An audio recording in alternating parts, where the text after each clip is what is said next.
Krishna Krishna Hare Hare Hare Ram Ram Ram Hare Hare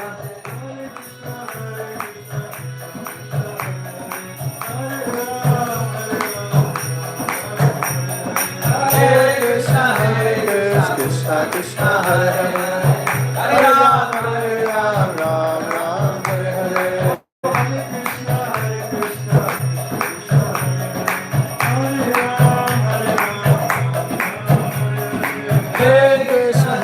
Krishna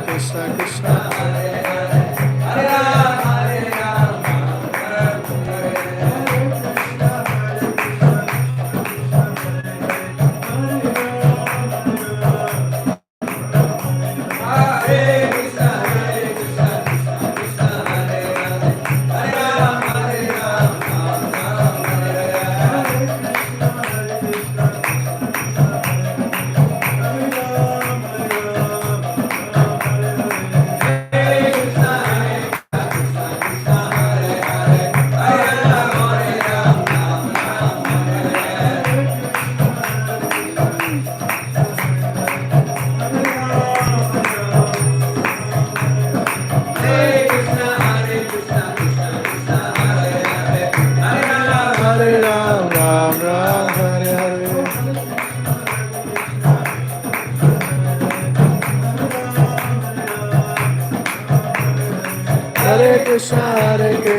Hare Hare Ram Krishna Krishna Hare Hare Hare Ram Ram Hare Hare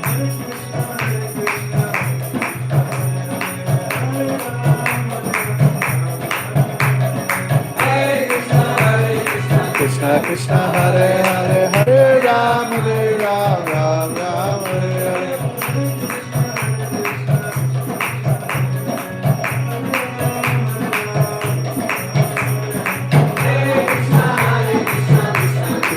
Hare Hare Hare Hare Ram Ram Hare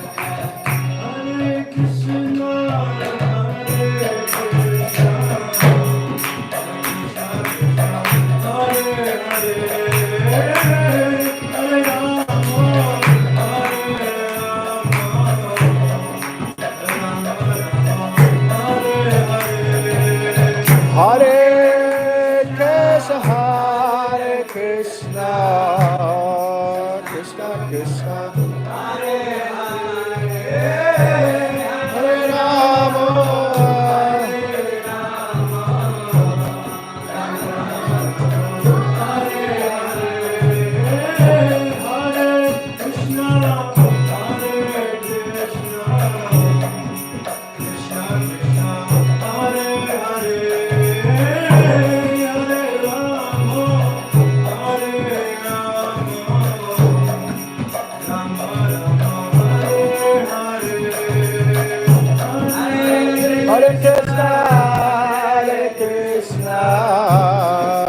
Krishna Krishna Hare Hare Hare Rama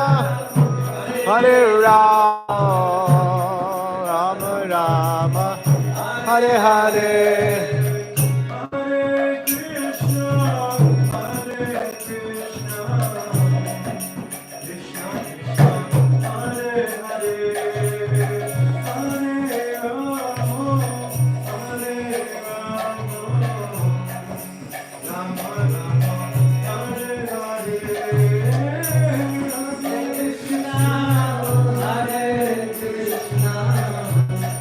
Krishna Krishna Hare Hare Rama Rama Rama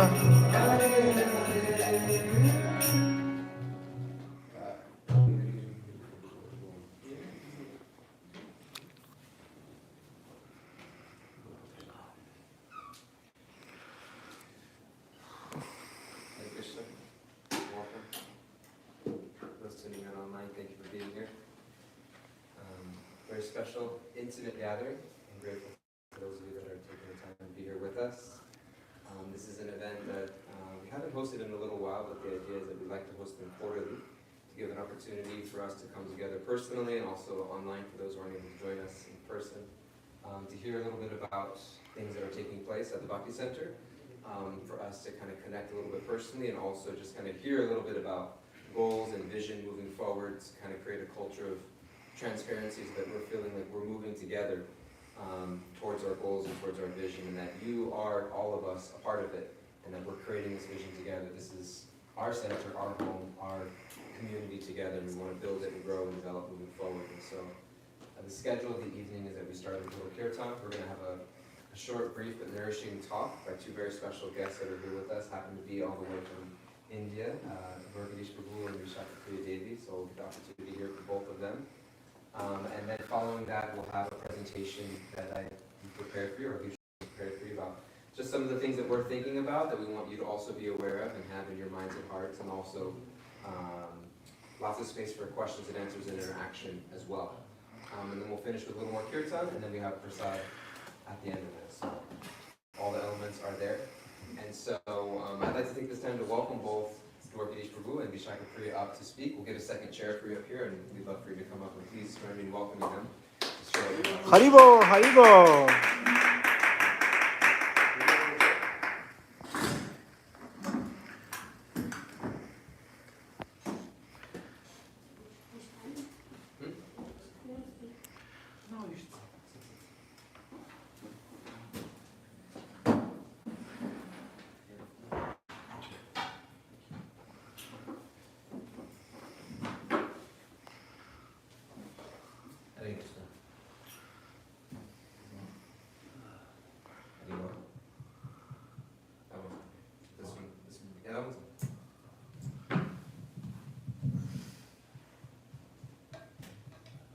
Yeah. Okay, fine. Thank you very much. And dear friends, you all here, you will be here. It's a privilege to offer even the smallest service to this very special place. It is very dear to all our hearts. So if we can do something small in terms of making this really fulfill the vision of the devotees who are staying here, we feel it is our great honor and privilege. Om Namo Bhagavate Vasudevaya, Om Namo Bhagavate Vasudevaya, Om Namo Bhagavate Vasudevaya, Om Jnana Jnana Shlakaya, Chakshram Yena Tasmai Shri Gurave Namaha, Vanchakalpataru Pasamajena, Tanam Bhavanebhyo Vaishnavyo Namo Namaha Namo Vishnupadaya, Krishna Prishthaya Bhutale Srimate Bhaktivedanta Swami Namine, Namaste Saraswati Devi Gauravani Pracharine Nirvishesha Shunyavarani Jaya Sri Krishna Chaitanya Shri Advaita Gadadhara Shri Gaura Bhaktivinoda Hare Krishna Krishna Krishna Hare Hare Rama Hare Rama Rama Hare Hare. So we're talking about community. The word itself is so beautiful. And common structure words to commune and unity. Community is to come together. The common purpose, the common goal, the common agenda. That is very clear. The agenda is very clear. At least for Prabhupada, they should please Radha Mulita. However, we come together instead of being one beautiful, united family. And that's what is called as a community. I'm reminded of Lord Chaitanya Mahaprabhu's exclamation as to what is the purpose of his descent in this world. He said about himself, his profile, as to say his own identity, that I'm like a gardener and have brought thousands of fruits of love of God. And I want all of you to become also gardeners like me and receive these fruits to the whole world, fruits of the love of God, pure Bhakti. So actually, a community is like a beautiful garden. And we, especially myself, we are privileged to be nurtured in one such garden of this entire house of Prabhupada, which is at Chowpatty. And whatever we are, whatever will be, is product of what we have received, living in the community and growing in the community. So think of the garden, and I think of the garden at Chowpatty Temple in South Bombay. What actually makes a garden grow? Let's think about that for a while. What makes a garden beautiful? I'm reminded of Giriraj Swami Maharaj, our beloved Siksha Guru, for many of us here. There was one special time when Srila Prabhupada was unwell. This is somewhere close to his Antya Leela. Then he's at Juhu, Radharas Bihari Temple.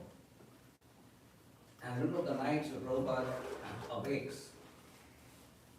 His heart, as we know, always pulsating with the anxiety of seeing how the movement will grow further. He said, he got up in the middle of the night and called Giriraj.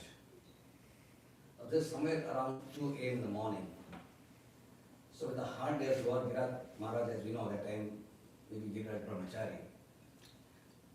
Hard day's work and so much to do. He was the temple president and the temple was going through all sorts of things. So you can imagine how dead tired he must have been. He was like just resting. It was very unusual for Prabhupada to call somebody in the night like this. Very unusual. So he just rubbing his eyes, he ran towards Prabhupada and said, "Yes, Prabhupada, performing obeisances. You called for me. How can I serve you?" Giriraj, how will our movement grow in the future? So Prabhupada, your books are there, the devotees are there, the temples are there, there's not preaching taking place. This movement is bound to grow for several thousands of years. That answer did not satisfy Srila Prabhupada. He kept asking the same question, how will the movement really grow? So Giriraj had no answers beyond this, except to reassure Prabhupada that whatever is there, if you just take care of it nicely, it will grow. And as you know, Prabhupada mentioned two special words, which every ISKCON temple will have to take closely note of. He said, will grow by organization and intelligence. So we as leaders, all of you sitting here, who are stakeholders in this beautiful temple, we need to see how we can organize. That means add professionalism, organizational structures to a temple, but not in a corporate way, intelligence. This is not the intelligence of IIT or MIT. This is devotional intelligence. This intelligence arises from purifying the heart. This purified intelligence, that is called as intelligence. So combining devotional intelligence, thought of purity of practitioners with organization, this will actually give a stable structure for temples to grow, communities to grow. And I'm going to speak of 4 words now. 4 words which make gardens grow, which makes the Govinda temple grow. The first word is binding. Binding means having programs. So this is for leadership to ruminate, to think, and see how those words apply in this Kalapatra of Campus Services of New York Temple. First is binding. It means having programs which actually bring lots of people together. And this bring together is a great success. When you come together, where each and every person feels valued, feels together people, and they all experience a sense of being a part of a beautiful, large family. And we experience that at Radha Temple immensely. We would come in the morning at 5 a.m. for Mangala Aarti and not go home till 10 p.m. at night. And parents would wonder why are children staying in the temple for so many hours? They can go to temple, have darshan, put something in the hundi and come back. Why not having the whole day? Because pious Hindus never stay in the temple for more than a few minutes. And here people are staying for so many hours together. because we had all our emotional needs, social needs, spiritual needs, physical needs, every need satisfied by the temple. And so it brought people together. So festivals, programs, dramas, yatras, whatever programs you can think of, which just simply bring people together. That's the first part. It's called as binding. The second part of making a garden is, that means bringing plants together in the garden, right? Many plants together, they bring together like a nice nursery. The second part of a garden is fencing. Because there will always be pests which will also try to destroy plants. So each community has to be fenced. So we need to think, what are those influences coming from outside which can actually damage our community? That could be aberrant philosophies. Any philosophies which are in perfect line with the presentation of His Divine Grace of Prabhupada. Could be rumors, could be politics, right? So things which can actually act as pests, which can destroy the harmony and the beauty of the garden. So programs which can actually fence and be protected, and that will be a part of our organizational plan as well. The third part of the organization of our communities would be de-weeding. In your garden, weeds grow, right? Not only plants grow, but even weeds grow. So empowering the members of the community to actually have the strength to take care of their anarthas and de-weed. The powerful anarthas are people when they have selfish agendas. They're very powerful weeds which can come within the community. So dealing with de-weeding of anarthas, giving up selfishness, their own agendas, empowering them to actually live a life of purity. And so programs which will help to get rid of anarthas. And the last, of course, important thing is nourishment. When we do these three things, which I said before properly, then each and every member should feel individually nourished. And nourished by his own sadhana, by his own sangha, by his own seva. So when you have a combination of binding, of activities which bind together devotees, which fence devotees from bad influences from outside, which actually help them to de-weed their anarthas in their own heart and nourish them deeply with the higher taste of Krishna consciousness, right? Then the garden is fully strong and can really grow luxuriantly to have love of God. I'll end with a small pastime, which happened in my personal life, which I hold very dear in my heart for all times. This is one of the lectures I was hearing from Radhanath Swami he was giving. And we've been blessed to hear so many lectures from his lotus mouth over the years. This is a time when Maharaj was a little more available than he is now. This is before 2000. And he gives it, what I would believe, every lecture fascinates me. And I feel it's a masterpiece. But this particular lecture, when I was sitting there, I really felt so exhilarated, so uplifted with the content of the lecture that when the lecture ended, and Maharaj went back to his room, right? I rushed to Maharaj's room with his doors open and I said, Maharaj. And I was, like you were saying, I went high. I don't know what it means to go high. Now I had drugs, but I felt like really I am high now. I was literally floating. Because this was, it appealed, it resonated with my heart so strongly of what is being said, what I should do, what I should not do, and what is the goal of my life. Everything was encapsulated in just one beautiful masterpiece presentation. I ran to him and said, Maharaj, how did you do this? I said, what, Dwarkadish? How did you say what you are saying? I said, Maharaj, and when you bring out this nuances of subtleties of Krishna consciousness, and especially this point which you mentioned again and again in your talks about how our life revolves around being the servant of the servant of the servant. How beautifully from different angles you bring out this essence of Krishna consciousness. How do you do this? I asked him, Maharaj. I said very simply, it's all in Prabhupada's books. So I said, Maharaj, I read Prabhupada's books. I don't see it in every page of Prabhupada. I don't see it. It's not like Prabhupada mentions this again and again and again. Das. It's there and here and there. It's scattered. You have to really search for that particular phrase. But you seem to be deriving that conclusion in every lecture. said, no. It's in every page. I'll show you. He got up and he lifted his hand and he reached out the Madhya Leela of Chaitanya Charitamrita and spontaneously just lifted out, pulled out the CC and opened the page. And mystically and miraculously he opened the page exactly with what he wanted to show me. He said, see this. And it was a page which describes the pastime of Maharaj Rudra at Balagandi when the Rath Yatra stops, right? And he had come, as we know in the story, that he was no longer in the king's vesh, he was in a vesh of a simple mendicant, which was told to him to go by Saram Bhattacharya, his Guru Maharaj, right? He said, you go and massage Mahaprabhu like this, and he will reciprocate. You just go, you go and circle like that. So, and he massaged Mahaprabhu because he was tired of ascending and dancing for such a long time, over so many hours in the Rath Yatra.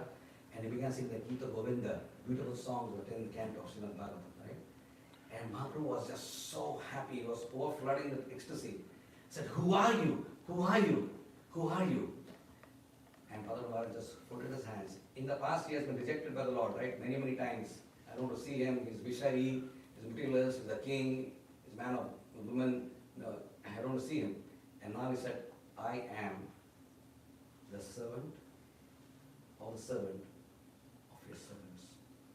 And it is my desire that you kindly accept me as a servant of the servant of your servants. And this is exactly the translation of what Prabhupada has given. And the moment he said this, Mahaprabhu's heart completely melted. Right? And he said, Bhurida, Bhurida, Bhurida, you are the supreme well-wisher and welfare worker. So, what really actually has made Gopinath Mandir the way it is when we do these four things I mentioned before, where every member feels that he's not the master, he's not the Lord. And he may be having a role as, mentor or a counselor or a caretaker or a coordinator or a head of department or whatever else. Everyone has some role, some description of seva in the temple, in the organizational structure, organogram of the temple. And yet within his heart of hearts, he never allows that thing to go deep into his consciousness. What remains to the surface of the consciousness is this mode that I am simply here for being. There's only one master to serve. Sri Prabhupada and Radha Muni there. There's nobody else worthy of service here. They are the enjoyers of our service. And all of us are simply Das, Das, Dasanudas. When this mode grips the heart of every member in the community, then every project grows. And preaching increases. The deities are happy. More prasadam will be distributed. More pradhan will take place. And everything actually will be in the growth mode. Thank you very much. Very well.